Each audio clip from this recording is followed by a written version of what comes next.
Billy Bob, Space Trucker. Chapter 13. Dr. Goldsmith shook his head slowly as he looked over the data he'd obtained from scanning Billy Bob. These Americans were crazy. Their density, their composition. He found no less than 6 chemicals or elements in their makeup that would kill most species. Their levels of sodium were off the charts. He couldn't believe how much alcohol their bodies seemed ready to process. 2 or 3% alcohol solutions were more than enough to get many species drunk. But according to his research, American alcoholic beverages didn't start until something like 4 to 5%. Not only that, but they carbonated it. Sure, libertonians like Emily had a high tolerance as well, so it wasn't unique, but it was certainly rare. The fact they had a drinks of over 50% alcohol was unheard of. He was preparing a report to send to the greater black market network that was run by his people, the banktiers, when he was interrupted by a nurse. "Dr. Goldsmith, you need to come deal with this." He got up hurriedly, scurrying after the nurse to find a Vekish standing in the waiting room of the clinic. His face looked scared, but had clearly been treated by some biogel. He had a weapon in his hand and a military-grade shield belt. His bearing marked him as one of the clan who'd assaulted the station. But he didn't look threatening. Instead, he looked worried. "What's this all about?" The Vekish snapped to attention then. "My life has been spared by the great Billy Bob. He has seen fit to save me from the furred deathball meetins. He has tasked me with serving this station as protector and guardian until the end of my days." He paused and then looked at Dr. Goldsmith as if something would happen. But Goldsmith looked around the room and then back. "Well, what do you want from me?" The Vekish looked a little nervous. "I was hoping you could tell me how to do that. I was just a private. My kin have fled. The guards told me you'd been seeing to the great Billy Bob." Dr. Goldsmith blinked for a moment. "He didn't tell you what to do?" "Only that I guard and protect this place with my life. I owe him a true Vekish soul debt and must keep it." Goldsmith blinked at that once more. Billy Bob had gotten a Vekish to swear to a soul debt and abandon search of his battle brothers. Was there no end to the amazing things that human could accomplish? He must truly be some sort of elite warrior and pilot of his people. He smiled up at the Vekish. "Yes, come with me. We'll get you set up in Central." The Vekish visibly sagged with relief as he bowed his horns in thanks. "I will not disappoint the great Billy Bob." Goldsmith just smiled, leading the Vekish along behind him as they walked to the Central Command Station. They were cleaning up still, especially since their CEO had been killed by that evil, what had Billy Bob called it, an evil space clown.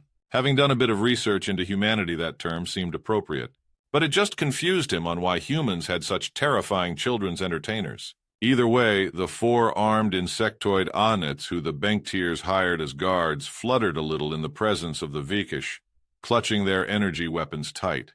But Goldsmith waved them off and rode the elevator up with his new charge. As he stepped out into the command center, he could see the remaining board of operators had assembled to fill in positions on the station left by their dead kin. But they weren't in the frenzy vote at the moment. They were huddled around a communication terminal.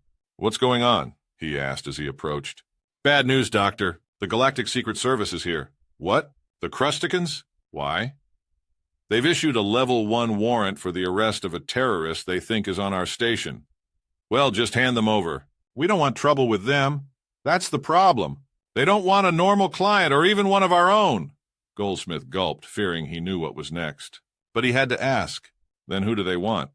"They've ordered the arrest and capture of Billy Bob, Space Trucker." There was a little chime in the cabin as Billy Bob looked at his calendar and laughed. "Oh, shit, look at that. It's Arcanus Day. Emily, grab me a beer. Gotta celebrate." Emily arched a brow but walked back to the fridge, returning with 2 beers. Billy Bob cracked his open and laughed, lifting it up as he said, "Humanity. Fuck yeah." Then he began to drink. Emily, on the other hand, just chuckled and quickly opened her tab while biting the side of the can to slurp it dry. "What's this about?" she asked after crushing the can on her skull. "Oh, it's Arcanus Day back on Earth. Some old human leader rallied a bunch of people around that cry as we started our first steps into colonizing our solar system." She nodded. "You celebrate with a drink? Well, I gotta keep driving. Normally we celebrate by getting drunk."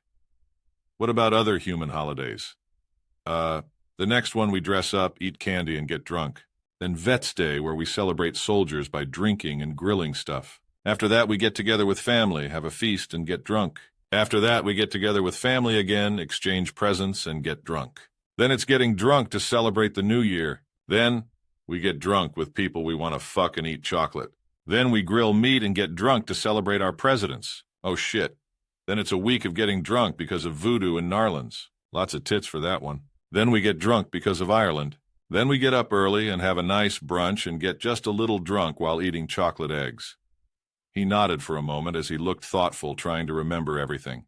Then we get drunk Mexican style for some reason, because we want to mostly. Something about France, maybe? Then we have Memorial's Day where we remember those who fought and died for us. More serious, but drinking is often involved.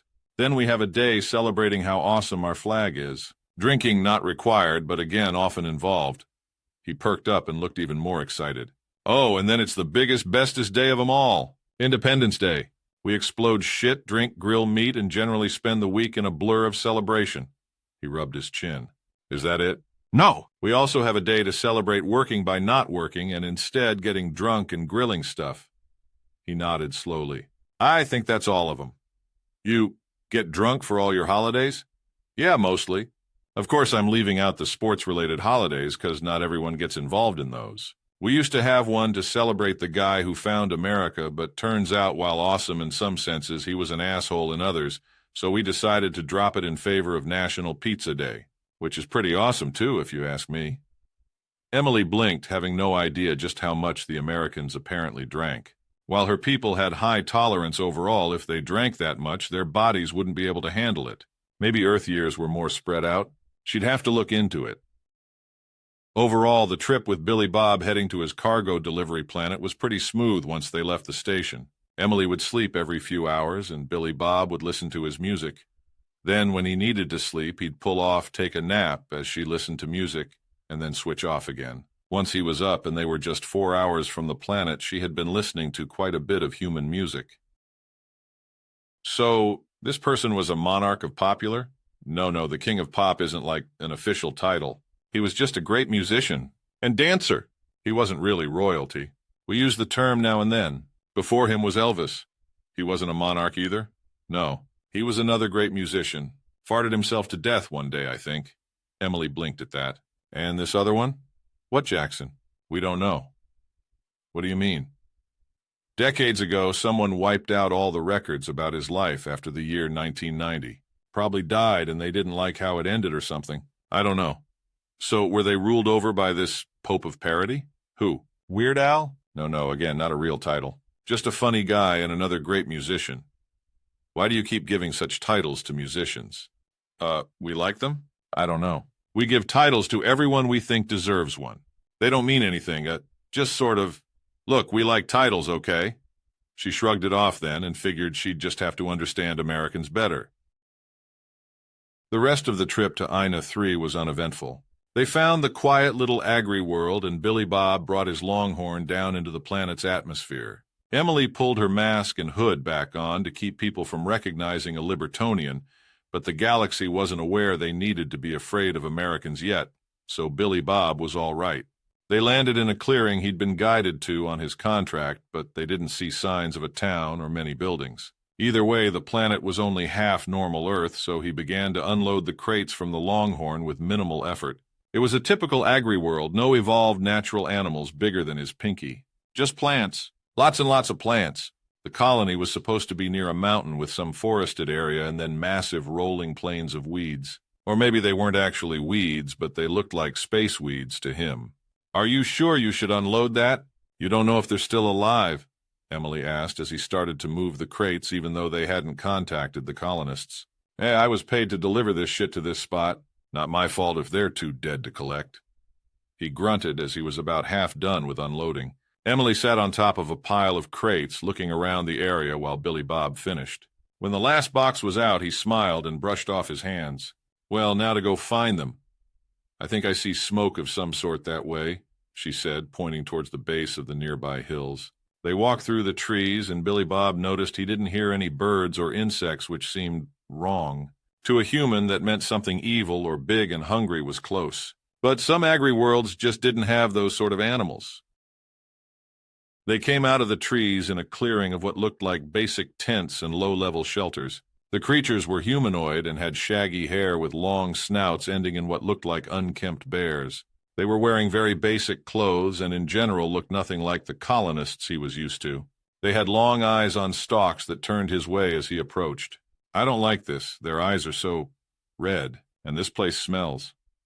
Oh, you're not familiar with Holtichims? They're very peaceful herbivores. Live with nature, very little impact and all that, Billy Bob growled out. Spaxy hippie! He pointed to one they were walking towards. You! I delivered your shit. Pay me so I can get away from you jobless, dirty freaks. Whoa, man, that's some really harsh language, man. You're harshing my buzz, Billy Bob growled at the creature as it scurried away. Should just go see like the Peace Mother and Father in the cave. Billy Bob glared at the space hippie and walked towards the cave he saw past the settlement. He wanted to stomp, but in this gravity he'd go flying. Once they were inside, he saw two older, fatter space hippies who smelled worse than the rest. Oh, you're the one who brought our cargo. Thank you so much. May the stupid hippie peace god bless you. Like your aura is so kind. Yeah, no. Where's my payment? What? Oh, right. The slightly less fat but smellier of the two, he couldn't tell the males and females apart, lead him deeper into the cave. He saw the first sign of civilization as they had some sort of metal cage around a... He looked at it closely. It looked like some sort of six-legged space fox with two sets of ears the size of a German shepherd. It had a bright orange coat with black along the feet and ears. He already had space foxes in his translator. Shit, space cat dog. That would work. The thing looked depressed. This is our space cat dog. We brought it here to let it live a clean vegetarian lifestyle with us. But space cat dogs are carnivores, Emily said from behind him. We think we can break them of that bad habit, the space hippie said. You people make me sick, Billy Bob growled, but he was here to get paid. The space hippie shrugged and rummaged through a box in the back before pulling out a pink crystal inlaid with some sort of wreath of vines. Turning it, handed it to Billy Bob. The fuck is this? That's your payment. It gives you lifelong access to any space hippie planet where you're free to share in our food and shelter. Billy Bob twitched a little, but Emily leaned in behind him, whispering, Billy Bob, that space cat dog is incredibly rare and valuable. It's worth at least 1 million credits on the open market. More to the right buyer. My compatriot forgot something in the ship. I'll just stay here and share with your natural bounty. He turned, giving Emily a light push. I'll see you back at the ship, Emily. Be right behind you. The diplomat was a bit confused, but after a moment of hesitation, turned and began to walk out of the colony. She was almost to the Longhorn when she heard shouting.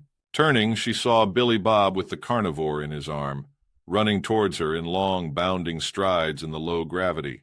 Emily, get on the ship! We gotta fucking book it. The space hippies befriended some sort of rock creatures. Go, go, go! And so ends another chapter in the adventures of Billy Bob Space Trucker. Chapter 14. The Crusticans had long been the secret service of the galactic government. Compared with most species, they were fierce warriors and ambush predators. Their hunter-killer castes could pounce on a target and sink back into the void with speed and accuracy that was legendary. They very seldom failed at a mission. This weighed heavily on Bleebob, who had lost his hunter-killer caste to a single ugly little creature. His mandibles quivered with anger at the thought while he settled into the shadows, watching the briefing caste leader Cleroy was giving. This creature, known as an American, is a subspecies of the greater human population. While we need to do proper analysis of all humans, what we've learned about these Americans is worrisome. Their body structure appears to be incredibly dense, as on par with super-heavy gravity creatures. While they do not possess a superior exoskeleton like ourselves, their internal bone structure appears to be supplemented with incredibly dense layers of muscles. Considering they ingest capsaicin and large amounts of caffeine in a drink they refer to as coffee, we can only assume they're highly poisonous as well as venomous. As the hunter-killers around the shadowy chamber clicked and chittered, Cleroy used his clickers to signal silence. They do not possess claws of any kind, and their mandible is inefficient for biting, but do not underestimate it. It makes up for this by being durable and strong. They also appear to be able to calculate complex firing equations in their head and fire ballistic weapons accurately while moving. This sent a hiss of surprise through the ranks. There were outbursts of disbelief at the information, but Cleroy tapped on the holodisplay before him. The hunter-killers went quiet as they watched the security footage. Most had heard of his victory of the squad of Phyllis, but the Crusticans were superior to them in nearly every way, and this did not concern them. The Vekish, however, were strong combatants and fierce warriors who gave them challenge. Now they were watching this lone American take on and defeat an entire clan of battle brothers on his own. What are those weapons it is using? Ballistic weapons? Impossible! Ballistic weapons that small? How does he control them? I've never seen a ballistic weapon mounted on less than an armor crawler. I assure you he is wielding ballistic weapons. One seems to be focused on single, accurate, high-impact shots. The other disperses smaller rounds in a much wider area. He also has some sort of fire-breathing method we don't understand. His use of fire goes beyond that as well, so this species must have high thermal tolerance. The Crusticans chittered and stirred at the news. Their hydrating mucus was what kept them operational outside of the water. If their enemy had some special method of bringing fire wherever he went, it did not bode well for them. We're waiting for the black market station to surrender, then we'll proceed to capture the targets. Cleroy continued. Bleebob ticked in annoyance at the idea. If he found them first, they wouldn't be captured, that was for sure. He'd rip them limb from limb. Dent's body be damned, no one blinded 2 of his eyes and survived. Cleroy was about to continue when Juvenile Gresh rushed into the room. Cast leader, the station sent us a message. Good, they have surrendered? No, they say they don't know who we're talking about. What? His ship is docked with them. We just checked cast leader. It isn't. Cleroy hissed out and tapped on the holo projector to bring up a real-time projection of the station. He scanned the docked ships and hissed once more. Impossible. He just engaged in prolonged combat. He should need at least 10 solar cycles to recover from torso wounds like he suffered. Where did he go? Cleroy ticked and hissed in frustration. This American is incredible. Its endurance and pain tolerance must be unheard of, likely the most elite of their commandos. Spread the word among the castes. There is no greater threat to the peace of the galaxy than Billy Bob Space Trucker. Billy Bob was currently bobbing his head while driving his rig, music pouring out of the speakers. And I've been taking care of business. Every day. Taking care of business. Every way. Emily was in the co-pilot seat studying a map of their route, heading deeper into the core worlds towards the capital. Billy Bob, the work songs your people come up with are rather incredible. Are the ones you have on file simply new takes on ancient farm songs? What? No. Some? Maybe. I don't think so. We just like music. And there's other stuff out there, I just like work songs. Good for trucking, too. We sing about work and love and loss and stuff. Well, most of us don't sing. We listen to other people who can sing. Some songs are a bit funny even if they're good. Here. He scrolled through his implant and selected a new track. The music began, and he started bobbing his head again. As the singing started, he just grinned. Emily frowned a little as she listened to the lyrics until she jumped a little as Billy Bob sang the chorus. Won't you give me 3 steps? Oh, give me 3 steps, mister. Give me 3 steps door to door. Then Billy Bob bit his lower lip and rocked his air guitar as hard as he could for a few seconds before grabbing the controls of the ship again. It's a song about adultery and murder? Sorta, he said with a laugh. The guy in the song isn't even pretending he's tough or anything. He's running for his life. Sometimes you step up and sometimes you get the fuck out. Someone's got a .44 in your face. There's no shame in bugging out. Ah, one of my favorite bands. They have this song. He paused and got a faraway look in his eyes. I'll save that song for something special. How is it humans have so many genres of music from such a short period of time? I've said it before, but most species have one general trend to their music. You've got several. As far as I can tell, you change it every one of your decades. Oh, and don't forget, I've mostly been giving you rock. I also have country. And a bit of techno, but after those Skrillex messed you up, I figured you wouldn't like it. She frowned at that. Wait, you've made music that sounds like a direct audio assault? Yes? Maybe. It doesn't sound like that to us. Emily tried to process that for a moment, remembering the awful pain and nausea she felt when those creatures let forth that hideous sound. And humans had music like that? Perhaps their density made them less susceptible. It did pose a problem, however, if they figure out how to weaponize it. So how far is it to the next black market station? We need to buy supplies for our new pet, Billy Bob said, which brought her back to reality. New pet? You don't mean the space cat dog, do you? Yeah. I mean, we just set him up in a crate in the back to start settling in, right? He needs toys and a proper bed and stuff. That's just an infant, you realize, right? It's not fully grown. What? That thing's a good size for an earth animal, it sort of looks like. How big does it get? Emily brought up the extranet from the co-pilot's chair and scanned through it for a minute to find him a picture. What? That thing's a friggin' horse. I could ride it. I suppose. It's from a relatively high-gravity planet. It can support several hundred pounds and is often used as a pack animal. So sure. But why would you? We're on a spaceship traveling faster than light. Yeah, so? I've got a pet six-legged fox thing that I can ride. How awesome is that? You could sell it for 1 million credits. You're going to pay me a few billion. The fuck do I need another million for? Emily paused at that and thought it over. He had a fair point. She hadn't transferred any funds to him so far, but the contract they had in place from their first encounter seemed to be enough for him. Well, it's not practical.